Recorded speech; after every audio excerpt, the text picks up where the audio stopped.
Salve pessoal, professor Elder novamente aqui, entrando no nosso último vídeo introdutório, né, que está abordando os conceitos principais para que a gente consiga entender melhor onde é que entra a programação e o que, que é a linguagem de programação, o que, que é o interpretador, compilador e essas coisinhas assim, tá?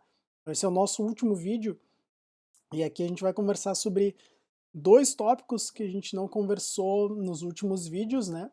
Ainda bem, porque eu não quero ficar me repetindo, mas que tem a ver com esta figurinha aqui, que foi o final do último vídeo, né? Que a gente estava trabalhando a ideia das linguagens de programação e das abstrações, tá? Então, no último vídeo, algo que eu mostrei para vocês e que a gente conversou um pouquinho, né, foi sobre o computador, né, o que, que é o computador. Então eu mostrei lá que o computador ele tem, vocês podem ver aqui, já tem uma outra foto, ó. Ele tem um chip, né, que é a CPU, né, o processador. Então aqui tem um exemplo, ó, catei de um ventilador que está em cima da CPU. O nosso computador tem a memória, né, tem a memória volátil, tem a memória não volátil, que é o HD, que provavelmente deve estar aqui embaixo ou por aqui, né, mas provavelmente está aqui embaixo. Tem as outras placas, entrada, saída e assim por diante, né? No vídeo passado tem, no vídeo anterior tem mais detalhes sobre isso.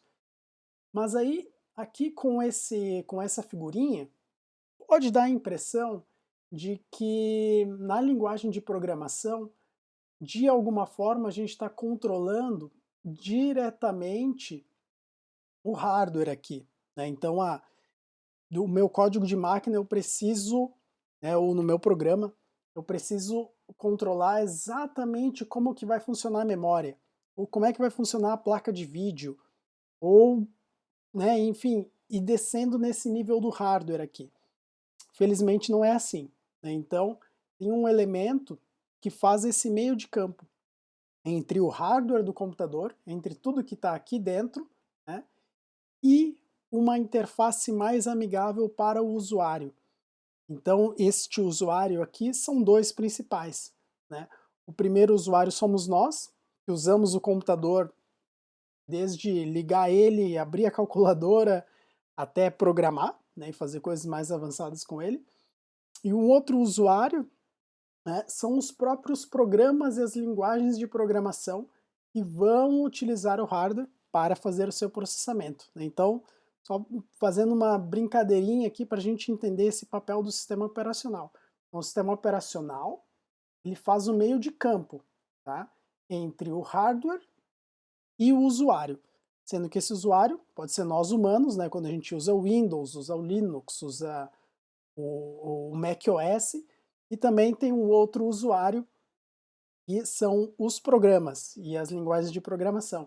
E aí entra uma palavrinha que vocês já devem ter visto, que são as APIs, né? Então, os sistemas operacionais entregam bibliotecas. Dentro dessas bibliotecas, que a gente pode imaginar como um conjunto grandão de mini programinhas, né, que entregam e essas bibliotecas, em geral, têm APIs, que são Application Programming Interfaces. Então, essas APIs são pequenas funções ou pequenos programas que os nossos programas podem utilizar para se comunicar diretamente com o sistema operacional. Então, dizer o seguinte, olha, agora eu preciso escrever um arquivo, né, gravar um arquivo no computador. Agora eu preciso ler de um arquivo. Agora eu preciso usar a placa de vídeo, né, processamento gráfico. Agora eu preciso usar a placa de som e assim por diante. Então, esse meio de campo é feito pelo sistema operacional. O sistema operacional, todos nós já usamos, né? E a gente está usando algum sistema operacional para ver esse vídeo aqui, tá? E os mais comuns, né? Eu coloquei aqui uma figurinha, os mais comuns, né, a gente tem o Linux e suas variações, o Windows e suas versões, tem o sistema operacional da Apple, né, o macOS, tem os sistemas operacionais para dispositivos móveis e assim por diante, né? Então tem vários. Às vezes tem alguns sistemas operacionais que são específicos para alguns hardwares, né? Por exemplo, o Android aqui, né, ele é específico para dispositivos móveis seguindo uma arquitetura X, enquanto que o iOS é específico para os dispositivos móveis da Apple. Né? O macOS também, por bastante tempo, foi específico, né, para o hardware da Apple. Hoje ainda é, mas quem quer muito tem uns jeitinhos aí para instalar no, em um Intel ou algum computador que não seja da Apple. Legal? Então a gente tem esse papel importante aqui do sistema operacional. E aí, pessoal, essa noção de sistema operacional, ela acaba interferindo um pouquinho aqui na nossa figura. Por quê? Porque agora, aqui assim, ó, antes da gente ter, né, o assembly ligado direto ao código de máquina aqui, a gente tem também essa camada aqui por fora, né, que é o nosso sistema operacional. Tá? Então, por exemplo, como é que isso já começa a interferir? Né? No momento que eu escrevo um programa em qualquer uma dessas linguagens aqui, pode ser em Java, pode ser em C, ou pode ser inclusive em Assembly, no momento que eu escrevi o meu programa lá, usando as minhas instruções, o que a gente precisa fazer? Eu preciso convertê-lo para código de máquina. Né? E aí, se a gente lembrar do vídeo passado, esse processo de conversão, ele se chama aqui de compilação. Tá? Compilação. Compilação tem várias etapas, né? É um estudo à parte. Então, esse processo de compilação. E aí, pô, tá, mas aí parece que está faltando uma pecinha, né? Porque então, como é que eu vou compilar um programa? Então, quem veio primeiro, né? O ovo ou a galinha? Então, os compiladores, eles são programas que pegam o nosso código-fonte, né, o nosso programa escrito em alguma linguagem, e convertem ele para, pode ser para assembly, ou convertem ele direto para código de máquina. Dependendo da linguagem, tem compiladores diferentes. Mas então vejam que o compilador é um programa que converte outros programas, né? Faz a conversão entre idiomas, dá para colocar dessa forma. Então o compilador, ele vai rodar onde? Ele vai rodar em algum sistema operacional específico. Tá? Então aqui a gente pode fazer uma analogia se a gente, sei lá, vai baixar o AutoCAD. Né? A gente escolhe para qual sistema operacional eu vou baixar o AutoCAD. Se eu vou baixar o AutoCAD para o macOS ou se eu vou baixar o AutoCAD para o Linux. Se eu compro o Office, né, eu vou instalar o Office no Windows ou no macOS. E assim por diante. Então a gente precisa escolher para qual sistema operacional a gente vai estar baixando aquele programa e vai utilizá-lo. Né? O mesmo vale para a compilação. Tá? Então, tendo em vista que a gente tem um sistema operacional que faz o meio de campo com o hardware, agora o meu compilador também. Eu tenho compiladores que que utilizam instruções específicas de um sistema operacional. Então, a linguagem C, por exemplo, a linguagem C aqui, ela tem compiladores para Linux, para macOS e para Windows. Né? A linguagem C tem um monte de compiladores, assim, talvez seja e é por isso que é uma das linguagens mais famosas também. Aí cada compilador desses vai rodar em um sistema operacional, vai produzir um código e depois vai ser convertido para aquele processador e para aquele sistema operacional específico. Né? Então a gente tem meio que um combo aqui, por isso que eu coloquei essa caixinha, né, ligando o nosso hardware a um sistema operacional. Tá? No mundo ideal, o que aconteceria? Vou lá, produzo o meu código-fonte, e aí eu quero que esse meu código-fonte rode no Windows, rode no Mac, rode em qualquer arquitetura. Daí vocês vão lá e vão me dizer, ah, professor, tranquilo, né? Para isso basta eu ter um compilador em cada uma dessas linguagens. Sim, na teoria é isso e às vezes funciona. Só que lembrem-se que o sistema operacional ele faz uma ponte entre o usuário e o hardware, tá? Mas alguns hardwares são muito específicos, eles são diferentes. Então pode ser que tem algumas instruções que vão funcionar no hardware da Apple e não vão funcionar no hardware do Android, por exemplo.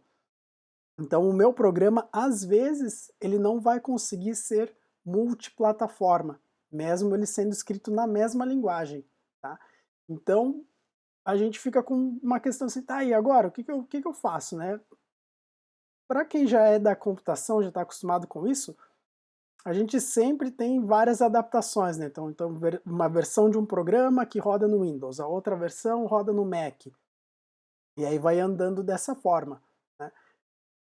Não tem problema nenhum nisso, mas essa, digamos assim, essa possibilidade de eu ter só um código-fonte e fazer com que ele rode em todos os sistemas operacionais ou em uma grande quantidade de sistemas operacionais, ele inspirou a ideia do desenvolvimento dos interpretadores de linguagens. Interpretadores. Nossa, essa escrita aqui ficou...